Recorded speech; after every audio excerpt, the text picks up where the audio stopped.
नमस्कार, आप देख रहे हैं सी न्यूज़ भारत और मैं हूं आपके साथ रत्ना। सबसे पहले नजर डालते हैं इस वक्त की बड़ी और अहम खबरों पर।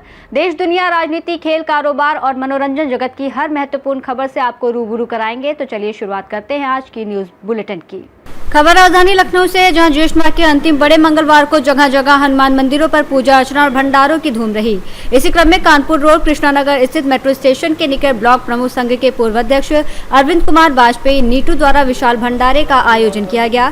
सुंदरकांड पाठ और बजरंग बली की पूजा आरती के बाद भंडारे का शुभारंभ बतौर मुख्य अतिथि के रूप में पहुंचे पूर्व एमएलसी अरविंद त्रिपाठी गुड्डू भैया ने किया। गुड्डू भैया ने हनुमान भक्तों और राहगीरों को प्रसाद वितरित कर कार्यक्रम का शुभारंभ किया। भंडारे में अवधेश प्रताप सिंह, वीरेंद्र सिंह सहित क्षेत्र के तमाम गणमान्य लोग मौजूद रहे। आयोजक अरविंद वाजपेयी ने कहा कि बजरंग बली की कृपा से राम भक्तों और राहगीरों की सेवा का अवसर मिला, जो हमारे लिए सौभाग्य की बात है। दोपहर से देर शाम तक चलने वाले इस भंडारे में क्षेत्रवासियों और राहगीरों की भारी भीड़ रही।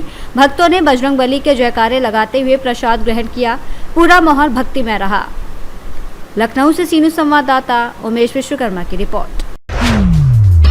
जौनपुर के केराकत नगर में एसडीएम सुनील कुमार भारती ने कोचिंग और डिजिटल लाइब्रेरी केंद्रों का औचक निरीक्षण किया, जिसमें शेखजादा मोहल्ले की रामेश्वर यूनिक और अल्फा डिजिटल लाइब्रेरी सहित सिहोली चौराहे के पास पूजा कोचिंग सेंटर में गंभीर अनियमितताएं पाई गई। निरीक्षण के दौरान संचालक पंजीकरण से जुड़े दस्तावेज और सुरक्षा मानकों के प्रमाण प्रस्तुत नहीं कर सके, जबकि कई केंद्रों में आपातकालीन निकास की व्यवस्था नहीं थी और फायर सेफ्टी उपकरण भी निष्क्रिय पाए गए। लखनऊ की कोचिंग में हाल ही में हुए अग्निकांड के बाद प्रशासन की सख्ती के तहत एसडीएम ने इन चारों संस्थानों को तत्काल सीज करने के निर्देश दिए और अन्य कोचिंग और लाइब्रेरी संचालकों को भी सभी सुरक्षा मानक और दस्तावेज पूर्ण रखने की चेतावनी दी। सर, ये कोचिंग सेंटर पर किस तरह की कार्रवाई की गई है? आज जो 3-4 लाइब्रेरी और कोचिंग में हम लोग जांच के लिए आए, लेकिन इनके पास कोई मानक पूरा नहीं है। जनरली एंट्री और एग्जिट गेट एक ही है, जिसमें कि अगर इन केस कोई इंसिडेंट होता है तो बच्चे निकल नहीं पाएंगे। और कहीं कहीं जो फर्स्ट फ्लोर पे चल रहा है उस पर जो सीढ़ियाँ बहुत सक्रिय हैं, उसमें बच्चों का निकलना बहुत मुश्किल है। और इनके पास कोई रजिस्ट्रेशन भी नहीं है और इनके पास जो फायर एक्सटिंग्विशर है, इन केस फायर के लिए फायर सेफ्टी मेजर्स जो हैं वो कंप्लीट नहीं है। लोगों का पास जो इसके लाइब्रेरी या जो भी ये कोचिंग चला रहे हैं, उनके जो मानक है पूरा नहीं है। कितने कोचिंग सेंटर स्विच किए गए हैं?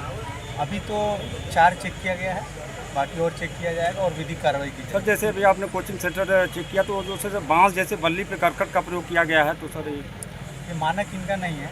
ये लोग मानक के विपरीत चला रहे हैं। मानक के विपरीत निश्चित रूप से ये सब बंद होगा, सीज होगा। फायर सेफ्टी की जो है व्यवस्था नहीं। जौनपुर से सी न्यूज़ संवाददाता प्रवीण की रिपोर्ट।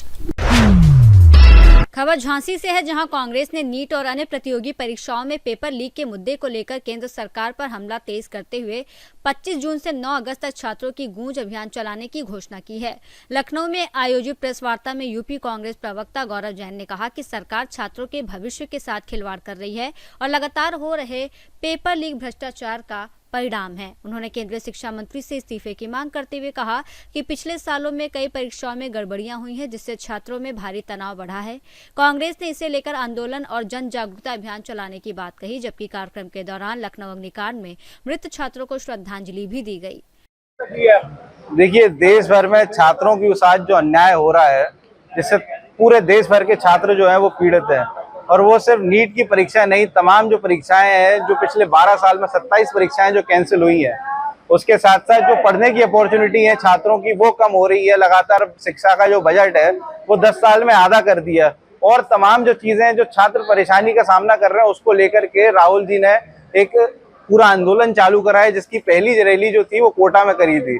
वैसी ही रैली देश के तमाम अन्य राज्यों में करी जाएगी, उत्तर प्रदेश में भी, इलाहाबाद में करी जाएगी और एंड में जाके दिल्ली में संपन्न होगी।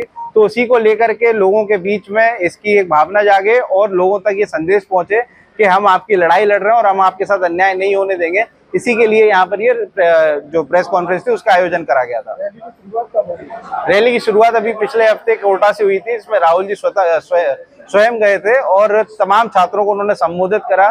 संबोधित करने के साथ साथ तमाम छात्रों से वो मिले और उसके बाद उन्होंने छात्रों की जो समस्याएं थी उसको समझने की कोशिश करी और उन्होंने छात्रों को आश्वस्त करा कि आपकी जो मांगे हैं, आपकी जो लेजिटिमेट मांगे हैं, उनको संसद में लेकर जाएंगे और संसद में अगर सरकार नहीं सुनेगी तो सड़क पर लेकर उन्हें आएंगे। छात्रों की गूंज कार्यक्रम आपका कब शुरुआत हो रही है? 25 उसमें हम लोग रिजाइन भी मांग रहे हैं जो धर्मेंद्र प्रधान जी हैं उनके और जिनके द्वारा ये लीक हुआ है उन पर इन्वेस्टिगेशन की मांग रखी गई है। इसको लेके हम लोग फॉर्म भी भरवाएंगे और जगह जगह इसको लेके प्रोग्राम भी होंगे। जो जैसे कि यूपी में हम लोग ने प्रयागराज और मेरठ को डिसाइड किया है, यहाँ पे छात्रों की गूंज यहाँ पे इसमें काम होगा और बाकी सबको जब पूरा ये 9 अगस्त को हो जाएगा उसको लेकर राहुल। Bureau report Jhansi. महाराजगंज जनपद के सदर थाना क्षेत्र अंतर्गत चौपरिया कंचनपुर में नीट री एग्जाम के बाद प्रोत्साहित होकर एक छात्रा ने फंदे से लटककर आत्महत्या कर ली, जिससे पूरे गांव और पीड़ित परिवार में कोहराम मच गया है। नीट की प्रश्न पुस्तिका पर भावुक सुसाइड नोट लिखकर जान देने वाली इस छात्रा के पिता सिलाई मजदूरी करके अपने बच्चों को पढ़ा रहे थे। घटना के बाद बदहावास परिजन उसे तुरंत जिला अस्पताल लेकर पहुंचे, जहाँ डॉक्टरों ने उसे मृत घोषित कर दिया और इस दर्दनाक हादसे से परिजनों का रो रो कर बुरा हाल है। हुआ ये है कि नीट का पेपर था कल। नीट पेपर जैसे हमारा भी MBBS कंप्लीट हुआ है, 2021 बैच से हम भी MBBS किए हुए हैं, तो मेरे ही नक्शे कदम पे चली, उसको भी लगा कि हम भी बन जाएंगे, वही खा गया उसको। तो नीट पेपर जो 3 मई को हुआ था वो उसका बहुत अच्छा तो नहीं हुआ था, लेकिन ठीक हुआ था। हम बोले थे कि तुमको डॉक्टर बनना, हम BAMS करा देंगे या प्राइवेट से करा देंगे, कहीं से करा देंगे। कल भी पेपर दिया, क्या लीक होने की वजह से 1 महीना होता है, मेंटल प्रेशर होता है, बच्चे पढ़ नहीं पा रही थी, नहीं कोई बच्चा नहीं पढ़ पा रहा था, मैक्सिमम बच्चे नहीं पढ़ पा रहे थे। तो हम बोले थे उसको कि टेंशन मत लो, हम प्राइवेट से करा देंगे। अब कल पेपर दे के आई है, आज आंसर की से मिला रही थी। जाहिर सी बात है, जब ढंग से पढ़ी नहीं थी तो नंबर नहीं अच्छा आएगा। अब वही कारण है कि अब मिलाई है आंसर की, अब पता नहीं कितना नंबर आया अभी, ये भी हमको पता नहीं है। उसी वजह से वो अपने आप को सुसाइड कर ली। कोई सुसाइड नोट छोड़ी है? हाँ, सुसाइड नोट। क्या लिखे हैं? अब हम देखे नहीं, सुनने में आ रहा, लेकर मंगा रहे हैं कि उसमें लिखे कि हमसे नहीं हो पाएगा। अब तो घर में कौन कौन था उस समय जब ऐसी इस तरह की घटना अभी हुई? घर में अभी फ़िलहाल कोई नहीं था, मैं ही था। मैं 15 मिनट के लिए गया था बाहर, मम्मी पापा खेत में थे, तो उसी बीच में 15 मिनट के अंदर वो जो भी। क्या करते हैं आपके? पिताजी हमारे किसान हैं। ये लड़की क्या लगेंगी आपकी? छोटी बहन है मेरी, सबसे छोटी बहन है। महाराजगंज से सीनियर संवाददाता अंगद शर्मा की रिपोर्ट।